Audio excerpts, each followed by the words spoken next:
अपने बेटे ऋषु के माथे से टपकते हुए पसीने को देखकर सविता की हालत खराब हो गई। ऐसा आज पहली बार नहीं हुआ जब ऋषु नींद से घबरा कर जागा है। हाय मेरा बच्चा, न जाने किसकी नजर लग गई है तुझे। जब से मेरे बच्चे ने 10वीं के एग्जाम में स्कूल टॉप किया है तब से रोज बुरे बुरे सपने आने लगे हैं। हाँ माँ, मैंने आज फिर से एक काले साए को देखा। वो यहीं मेरी आंखों के सामने खड़ा था। माँ मुझे बचा लो माँ। वो मुझसे कह रहा था कि मुझसे बदला लेगा। माँ कहीं ये प्रशांत। चुप कर, कैसी बात कर रहा है? दोबारा उसका नाम मत लेना। तुझे पता है ना, उस प्रशांत ने आत्महत्या कर ली, तो बार बार उसका नाम मत लिया कर। मम्मी, क्या सच में प्रशांत ने आत्महत्या की थी? चुप कर, बहुत सवाल पूछता है आजकल। और फिर रात के वक्त सविता के पूरे घर में एक अजीब सा काला धुआं छाने लगा। गहरी नींद में सोई सविता की जैसे ही आंख खुली उसका दम घुटने लगा। वो दौड़कर ऋषु के रूम की तरफ गई जहां उसके दरवाजे पर घूमती एक काली परछाई देख वो बुरी तरह से घबरा गई। कौन है वहाँ? कौन है? सामने आओ। ये मैं हूँ, तुम्हारी काली करतूत। और अब मैं तुम्हारे बेटे को ले जाने आया हूँ। नहीं, मेरे बच्चे को छोड़ दो प्लीज। मेरे ऋषु को कुछ मत करना। वो परछाई ऋषु के कमरे में घुस जाती है। सविता भी उसके पीछे पीछे दौड़ कर जाती है और देखती है कि अब वो साया साफ नजर आ रहा था। वो सर से पैर तक खून में सना हुआ था और उसके शरीर के सारे अंग कटे फटे हैं। क्या चाहिए तुम्हें? तुम जो बोलोगे मैं करूंगी, लेकिन मेरे ऋषु को छोड़ दो। उस परछाई ने ऋषु को गर्दन से पकड़कर दीवार के सहारे हवा में उछाल दिया। ऋषु जोर जोर से चिल्लाने लगा। माँ बचाओ मुझे, बचा लो माँ। माँ ये मुझे मार डालेगा। माँ मुझे बचा लो माँ। नहीं ऐसा मत करो। मुझे मार दो लेकिन मेरे बच्चे को छोड़ दो। मैं तुम्हारे आगे हाथ जोड़ती हूँ। वो परछाई ऋषु को जमीन पर गिरा देती है और अचानक वहां से गायब हो जाती है। ऋषु, मेरा बच्चा, तू ठीक तो है ना? कुछ बोल बेटा, क्या हुआ है तुझे? मैं ठीक हूँ माँ। क्या हुआ था यहाँ पर? कुछ नहीं बेटा, कुछ नहीं। तू परेशान मत हो। हम कल ही गांव के बाहर जो तांत्रिक महाराज रहते हैं उनके पास चलेंगे। ठीक है माँ, हम जल्द ही उनके पास चलेंगे। मुझे बहुत डर लग रहा है माँ। ये बार बार मुझे डरावने सपने आना, ये सब हमारे साथ क्यों हो रहा है माँ? अगले दिन सविता अपने बेटे ऋषु को लेकर गांव के बाहर तांत्रिक के पास जाती है। जिस जगह पर तांत्रिक रहा करता था वो जगह बहुत डरावनी थी। चारों तरफ कंकाल और भूतियां नजर आ रही थी। गांव से दूर वीराने में उस जगह पर जोर से आंधी चल रही थी। ऋषु ने डर कर अपनी माँ का हाथ पकड़ लिया। माँ मुझे बहुत डर लग रहा है। ये कैसी जगह है? देख बेटा, हमारे साथ जो कुछ भी हो रहा है उसका इलाज सिर्फ और सिर्फ ये तांत्रिक महाराज ही बता सकते हैं। अब यही है जो हमें प्रॉब्लम से बाहर निकाल सकते हैं। जैसे ही सविता और ऋषु तांत्रिक की झोपड़ी के अंदर पहुंचे, वहां का नजारा देखकर उनकी आंखें फटी की फटी रह गई। तांत्रिक की झोपड़ी के अंदर कई सारे लोग अपनी गर्दन घुमा घुमा कर जोर जोर से चीख रहे थे। कौन हो तुम और यहाँ क्यों आई हो? महाराज, मेरे बेटे को कुछ दिनों से एक डरावनी काली परछाई नजर आती है और कल रात उसने मेरे बेटे पर हमला भी कर दिया।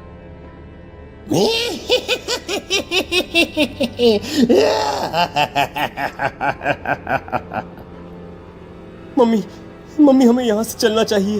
ये जगह मुझे ठीक नहीं लगती। नहीं बेटा, ऐसा नहीं कहते। रुक जाओ, 2 मिनट के लिए रुक जाओ। क्या कहा? काली परछाई? तुम्हारे बेटे पर किसी काली परछाई ने हमला किया? हाँ महाराज, वो कह रही थी कि वो मेरे बेटे को कुछ कर देगी। कोई उपाय बताइए महाराज, मेरे बेटे के साथ कुछ गलत नहीं होना चाहिए। तुमने किसी दूसरे के साथ गलत किया है। तो तुम्हारे साथ भी गलत होकर ही रहेगा। तुमने किसी की जान ली है, किसी को मार डाला है तुमने। नहीं महाराज, मैंने ऐसा कुछ नहीं किया। मैंने किसी की जान नहीं ली। मुझे कोई उपाय बताइए। लगता है तुम इतनी आसानी से नहीं मानोगी।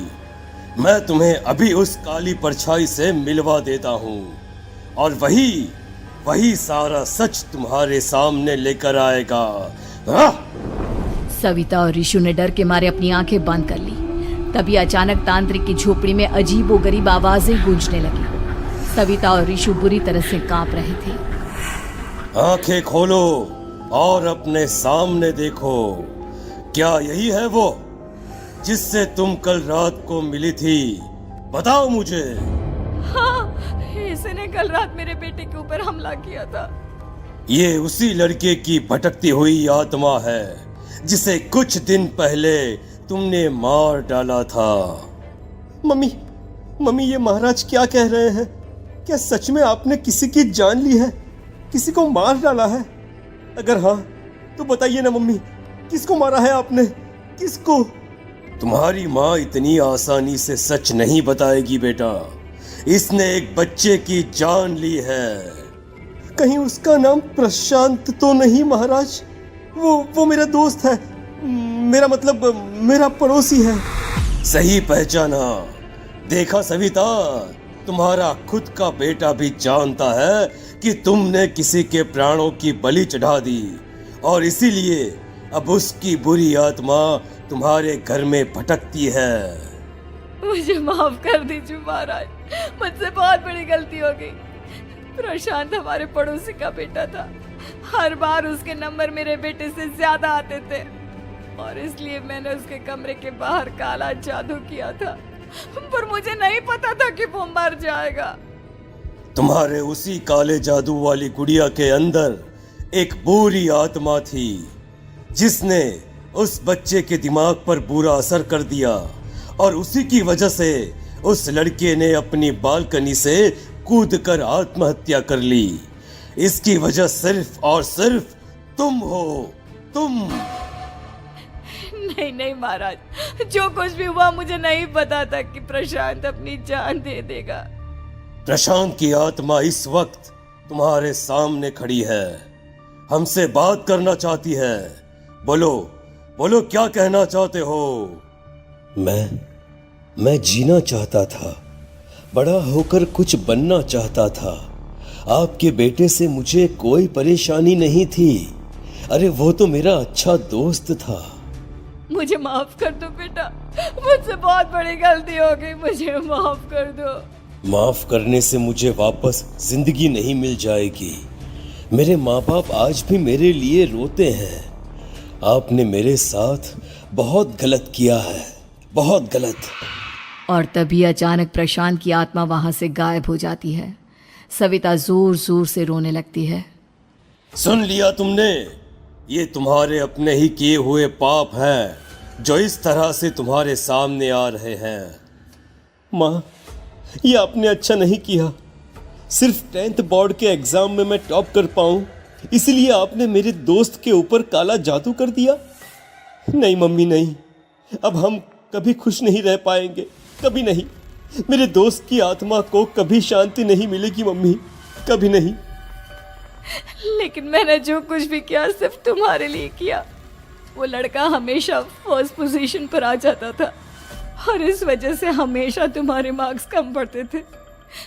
मैंने तो सिर्फ उस पर एक छोटा सा काला जादू किया था बेटा। मुझे क्या पता था कि उसका ये नतीजा निकलेगा। जिस गुड़िया को तुमने उस लड़के के कमरे के दरवाजे पर लगाया था, दरअसल उसके अंदर एक बुरी आत्मा का प्रवेश हो गया था, जैसा कि अक्सर काला जादू करते समय हो जाता है। मुझे अपनी गलती का एहसास हो गया है। मैं प्रायश्चित करना चाहती हूँ। आप बताइए मैं क्या करूँ? प्रशांत के घर जाकर उस काली गुड़िया को वहां से निकालकर यहाँ लेकर आओ। मैं उसे आग में जलाकर राख कर दूंगा और उसके बाद प्रशांत की आत्मा को हमेशा के लिए मुक्ति मिल जाएगी। अगली रात सविता चुपचाप अपने पड़ोसी प्रशांत के घर जाती है। प्रशांत के माँ बाप प्रशांत की मौत के बाद उस घर को छोड़कर हमेशा के लिए वहां से चले गए थे। जैसे ही सविता उस घर के अंदर कदम रखती है, उसका सामना अजीबोगरीब हैवानियत से भरी आवाजों से होने लगता है। ऐसा लग रहा था जैसे कोई बुरी तरह से चीख रहा हो। सविता जैसे ही प्रशांत के कमरे के बाहर पहुंचती है, वहां पर लटकी हुई गुड़िया के शरीर से खून टपकने लगता है। ये क्या हो रहा है? इस गुड़िया के शरीर से खून क्यों टपक रहा है? सविता हिम्मत करते हुए उस गुड़िया को वहां से उतारने की कोशिश करती है, लेकिन तभी अचानक से बहुत भयानक दिखने वाली औरत उसकी आंखों के सामने आकर खड़ी हो जाती है। मैं यहाँ से कहीं नहीं जाऊंगी, और अगर तूने मुझे यहाँ से हटाने की कोशिश की तो मार डालूंगी मैं तुझे। नहीं नहीं, मुझे तुम्हें यहाँ से ले जाना ही होगा, नहीं तो मेरा बेटा, उसकी जान को खतरा है। मैं तुम्हें नहीं छोड़ सकती। अगर तुम्हारे अंदर हिम्मत है तो मुझे इस घर से बाहर ले जाकर दिखाओ। और ऐसा कहकर वो औरत सविता के ऊपर हमला कर देती है और उसे हवा में उछाल उछाल कर जमीन पर पटकती है। लेकिन तभी अचानक मौका देखकर सविता अपने हाथ में ली हुई सुई उसके हाथ में चुभो देती है। हाथ में सुई लगते ही वो औरत जमीन पर तड़पने लगती है। ये क्या किया तूने? ये क्या कर दिया? तुझे ऐसा नहीं करना चाहिए था। तांत्रिक ने मुझे कहा था कि तुझसे जीतने का सिर्फ यही एक तरीका है जिससे मैं अपने पापों का प्रायश्चित कर सकती हूँ और अपने बेटे की जान बचा सकती हूँ। और उसके बाद वो डरावनी दिखने वाली औरत एक छोटी सी जादुई गुड़िया में तब्दील हो गई और सविता ने उसे ले जाकर तांत्रिक को दे दिया। तांत्रिक ने जादुई गुड़िया को आग के हवाले कर दिया।